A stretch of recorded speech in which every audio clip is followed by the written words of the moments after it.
అధ్యక్ష ధన్యవాదాలు. సభలో మాట్లాడే అవకాశం కల్పించిన మీకు మరొకసారి ప్రత్యేకంగా కృతజ్ఞతలు.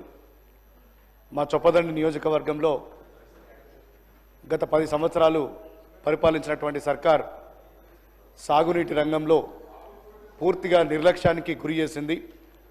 2014కు ముందు ఆనాడు జలయజ్ఞంలో భాగంగా శ్రీపాద ఇల్లంపల్లి ప్రాజెక్టు 90% పనులు పూర్తయి కేవలం ఒక 10% పనులు మాత్రమే పెండింగ్గా ఉన్నాయి.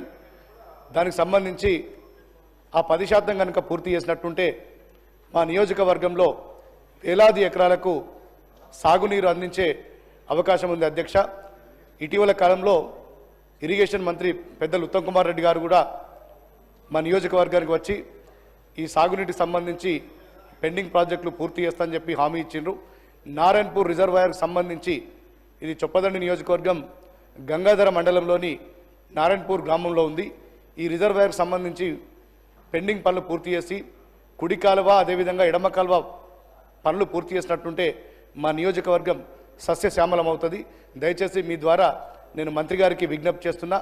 అంతేకాకుండా ఇంకొక చిన్న విషయం అధ్యక్ష, ఉత్తర తెలంగాణలోనే అత్యంత ప్రసిద్ధ పుణ్యక్షేత్రం కొండగట్టు మా నియోజకవర్గంలో ఉంది. అధ్యక్ష, గత 10 సంవత్సరాల్లో అప్పటి ముఖ్యమంత్రి చంద్రశేఖరరావు గారు ఆ కొండగట్టు పుణ్యక్షేత్రానికి వచ్చి 500 కోట్ల రూపాయలు దీన్ని శాంక్షన్ చేస్తానని చెప్పిండ్రు. ఒక్క రూపాయి కూడా గత ప్రభుత్వంలో చేయలేదు. మన ప్రభుత్వమైనా ఖచ్చితంగా ఆ కొండగట్టు పుణ్యక్షేత్రానికి సంబంధించి నిధులు కేటాయించి ఆ ఆలయ అభివృద్ధికి పూనుకోవాలని చెప్పి మీ ద్వారా నేను విజ్ఞప్తి చేస్తున్నా.